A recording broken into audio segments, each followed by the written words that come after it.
lovely lady right here, if you could take that there, thank you. Thank you.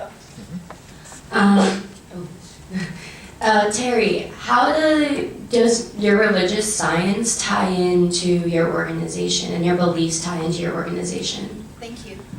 Yeah, thank you for the question.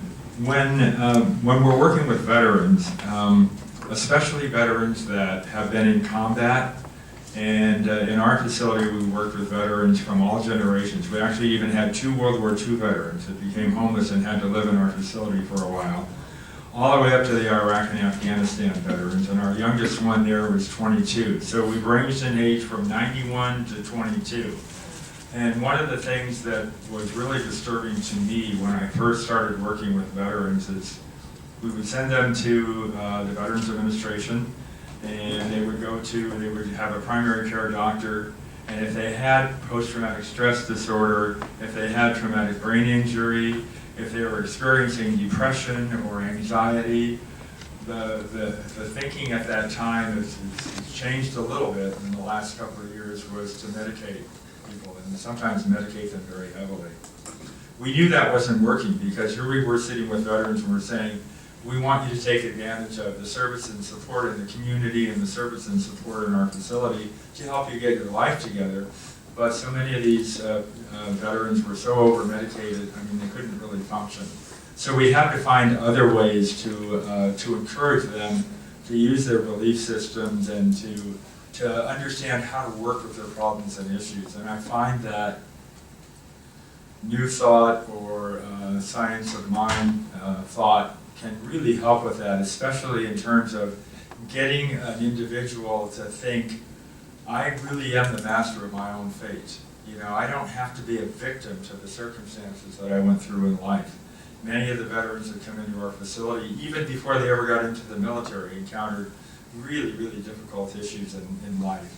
And they carried that over when they went into the military. And then you have this additional layer on that, that's layered on top of that, very often from combat or from working with some very difficult situations in the world. So we need to find new ways to help the individuals in our programs work through those issues and have the tools to be able to solve their own problems in life and also take charge of their life. And I think that the Science of Mind principles and the New Thought principles really help with that quite a bit. So knowing just a tad about religious science, I'll share too that some of the basic tenets are change your thinking, change your life. And New Thought comes under, religious science comes under the umbrella of something called the New Thought movement. So a lot of that, as Terry said, is about recognizing that, you know, as Jesus said, you know, it is done unto us as we believe. You know, as we put it out there, it's done back to us. So as we change our thinking in our lives, we create different circumstances. And so that's what Terry was illuminating. I hope that helps answer the question. Yeah, just because I've heard of the other religions, and I didn't know too much about that. Right, okay. Exactly. So Science of Mind, religious science, New Thought, they're all sort of interchangeable. Another question. Yes, right in the back there. No? You were just scratching. Okay, or raising, saying, hello, I'm here. I'll take that. Sorry. Anne. Thank you. Sorry to embarrass you. I just thank all of you for this great, enriching conversation. It's been very heartwarming and just touching to me. I had a question for Terry, because we had talked about many times I see homeless veterans with a sign outside of Whole Foods a lot of times trying to get help. And I've also heard of fraud associated with some of those, and I want to help those that legitimately need it, and I'd just like to hear how you suggest we best do that. Great question. Thank you. Yeah, that's kind of difficult for people because they see people out there that appear to be in need. What I do is I'll stop and I'll talk to them, and a lot of times we'll see people with signs that say, you know, they're a veteran. You know, I always err on the side of helping the person as opposed to being on the side of this may be somebody that's trying to scam people. And what I usually do is just engage them in conversation. Engage them in conversation like you would anyone else in this room, and find out what their issues are, and find out what kind of help and support they need. A lot of us have a lot of knowledge and understanding about programs out there like UMOM, and like the Central Arizona Shelter Service and the Human Services Campus. So I'll usually probe and ask some questions and offer some help. They may or may not take it.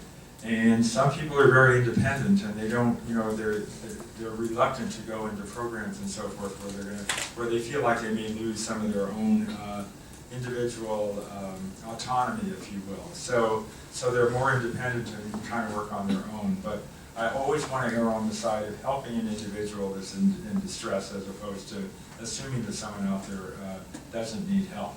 But remember, we want to help people get past homelessness or get past their poverty. And so, it may be okay. You may have a feeling that you want to contribute a few dollars or whatever. And if you feel that internally, then go ahead and move with that. But if not, certainly ask for what kind of help you can provide, and try to give some offer of assistance beyond just the momentary few dollars in the pocket. Thank you. Deidre wanted to add. Yeah, I just wanted to add something very quick, because this is actually something that upsets me.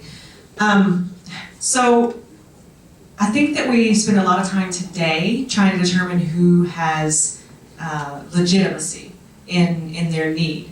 And while that could be a valid question, for myself, I go with my gut. If I feel moved to help someone, I will help them. I'm not going to question them. I feel like that, in a lot of ways, dehumanizing them, that's good for someone who knows the services, knows all of the intricacies. The rest of us don't. The rest of us are driving down the road and we see somebody that has a sign, and we wouldn't even know where to send them. And to me, this comes back down to the very first question, which is the government's responsibility. If we as a society create a safety net so that there is always a system that people can go to for the help that they need, then we as a society can then start judging who's needed and who is frauding. But as long as we as a society are continuing to dismantle, defund every single safety net that lets anyone try to get a leg up, then we as a society have lost our legitimacy to ask the question whether or not someone is deserving.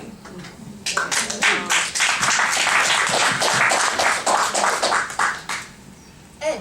Since this is being recorded, I'd like to ask all of you, Terry and Kelly specifically, how can we help? How can we, as individuals, and Arizona Interfaith Movement also, but also mostly as individuals, how can we help you? Thank you, Ed.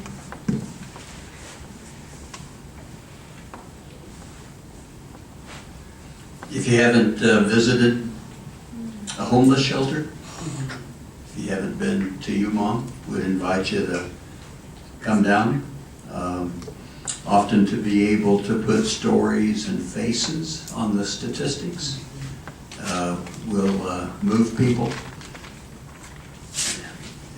I think in terms of Deedra's last response, which I appreciated very much, and what you've heard me say, we've got to become politically involved.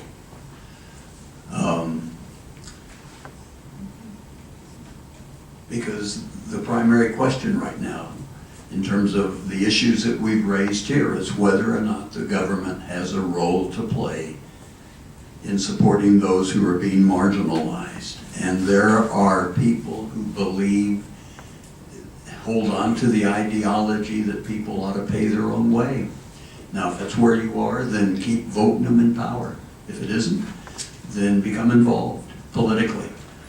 I last walked door to door in support of a candidate. This is going to date me, but in 1968, the Bobby Kennedy campaign, until last year, where I started walking door to door, ringing doorbells in my neighborhood, advocating on behalf of folk that I believe will have the kind of conviction to seek to shape policy that will assist the folk that I'm trying to serve, and that I believe are those that biblical justice calls us to be attentive to. Now, a positive read to it, when Jesus said, when you do it to the least of these, you do it to me. For if you're Christian, if you want to be close to Jesus, be close to those who are being marginalized, and you will be blessed beyond measure. Could I just quickly? Yeah, please. I just want to quickly respond to Ed's question, and it's a good one. Here's what you can do. Help people like Deedra get elected to public office. We need people in public office that believe in social justice. It's not just somebody needs to pull them up by their bootstraps and they're just not good enough and they don't know what they're doing and they've screwed up their lives. No, we need people like Deedra that are in public office throughout all levels, through the local level, the state government, the federal government. So that's how you can help get involved and at least advocate on behalf of those folks. You know, some of us, we've got students in this room that probably don't have a lot of money to donate to campaigns. There's too much money in politics, but that's the subject for another discussion. Way too much money in politics. But you can get out there and you can advocate, you can go out and knock on doors, you can make sure that the people that are really that are expressing your own values get into the positions where they can make these kinds of changes. So I just wanted to say that quickly. Thank you. Could I share just a quick Yes. statistic to I just help want underline that said something really quick. Okay. So we didn't announce Deedra was running because as the Arizona Interfaith Movement, we try to remain non-political, although we often have controversial subjects. So we adore and love Deedra, and we do not, as an Arizona Interfaith Movement, take any political stance for or against, just to clarify that. And we still adore and love Deedra. But I would still agree with Terry that we, Yes. because I'm not affiliated with the Arizona Interfaith Movement currently. Another statistic, though, that might cut through some of the stereotypes. I know you were stunned when I said the average age of the homeless population in America is 7. 51% of the folk in our family shelter are first-time homeless. 51% are first-time homeless. Last Monday night, visiting with a mom and dad and their 4 children had just arrived at the emergency shelter. They had slept in their car for over 3 weeks because there was no shelter available to them. Both of them having worked their whole lives, earning somewhere, each of them, in the neighborhood of $10, $11 an hour. The wife had a medical crisis, no sick leave. They needed both of those meager incomes to pay the bills. Couldn't make the apartment rent and were evicted. Typical story. Last week, visiting with a mom and dad, their 2 young adult daughters in the family shelter there because of a catastrophic medical illness for the mother. Insurance paid 80%, but the 20% got to the point where it was over $500,000, okay? And the oldest daughter entered Stanford University on a full ride this fall in the homeless shelter. So drop the stereotypes, okay? And to see them as people that need us to be their advocates. Probably even in this room, I know Terry mentioned he'd been homeless. There might even be people who've been homeless before in this room. This topic speaks to my heart because when I was a child growing up in London, my grandmother and I were homeless and we lived for a year in a homeless shelter. It's actually kind of emotional to talk about, having heard the story of the 7-year-old. We eventually got on governmental housing, council flat. We lived in a council flat after that and got that. But if I really strongly encourage you, if you haven't been to a shelter, to a homeless shelter, to go, to see how you can volunteer. It is a way of giving back, and I love your story of, not buying into stereotypes. This has been an amazing panel. Have you enjoyed this today? Amazing. One more thing really quickly, and then I need to take it back. Real quick. To the students, Yes. you are aware that you have fellow students, probably some in your classrooms, that are homeless. You have students that are experiencing significant food shortage.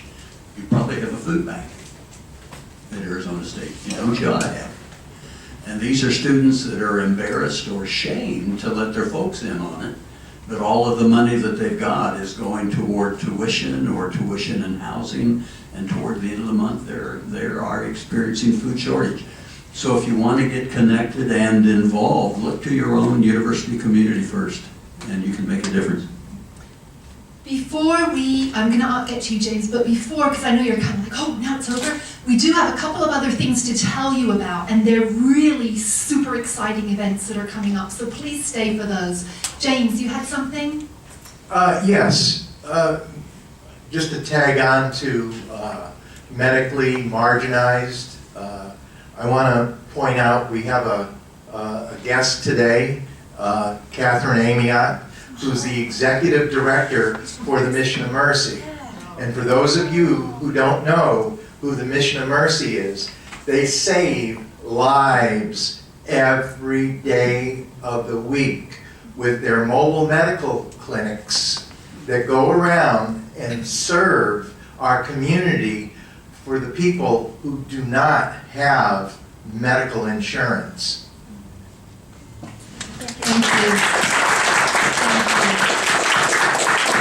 We've had Mission of Mercy on a panel before, and it's amazing. If you don't know about that, Google that or look it up.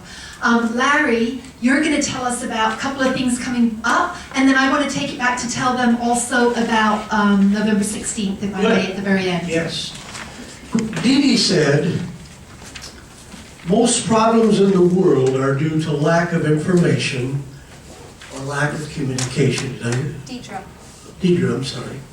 My mom calls me Dee Dee, so. Yeah. At least knew who you were talking about. You knew who I was talking about. We're trying to solve that problem.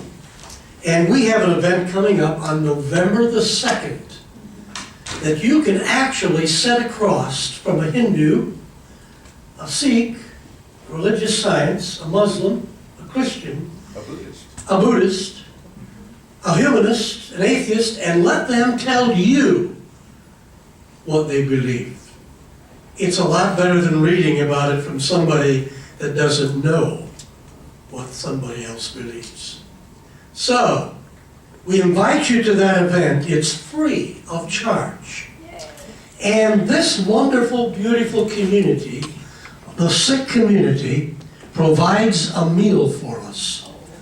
It's called a Langar meal. It's fabulous.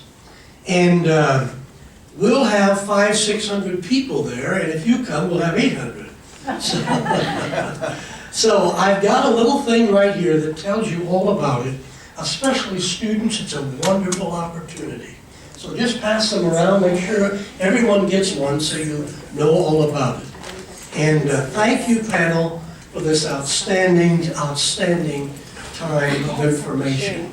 I love what these men and women stand for and believe in, and at the Arizona Interfaith movement, we want to support this kind of opportunity to share their thoughts. Now, you're going to tell us about November 16th. Yes. So if you're not on our mailing list, Anne has a sign-up sheet right here, and she or someone has it right there, and so you can get on our mailing list. But on November 16th, that's a Thursday evening, from 7 to 9 p.m. at Central United Methodist Church. That is right next to the Phoenix Art Museum. We're going to have an interfaith evening of light. And this is really in response to the challenges of our time. It's going to be, as I say, from 7 to 9 p.m. And we're going to have a program from 7 to 8 where different people from different faith traditions will share very brief readings and poems and prayers from their faith tradition on the topic of light and standing in the light. We also have some musicians arranged. And then from 8 to 9, we're going to have a time of community and fellowship. and really affirming that each of us can go out into our community as light and make a difference in our society. We'll have wonderful desserts then. This event is free. I'm sure that you can get credit from your classes if you find out about it. It's not yet publicized because we're really focusing on the Experience Interfaith. We'll announce it there, we'll have a table there, but I encourage you to come to support us and to be there. And if anyone's from a particular, kind of an unusual faith tradition, or if anyone wants to be a part of that, see me and let me know, because we're going to need volunteers, we're going to need support, and I will give you extra credit. I will write on your sheet extra credit for that. So I'll send it back to you. It is November 16th. That's a Thursday night. Okay, one last thing. If you'd like to help us continue these kinds of forums, you can become a member of the Arizona Interfaith Movement by talking to this man right here. And it's only $25. For students, it's $15. And you can join, and you get a lot of benefits because you get free to come to all these events, which are free anyhow. But it helps us put them on. Anyhow, thank you for coming. You were able to meander through the maze of how to get here, and we appreciate so much you coming. And if any of you need me to write "you were here," I'll be happy to do that. Thank you.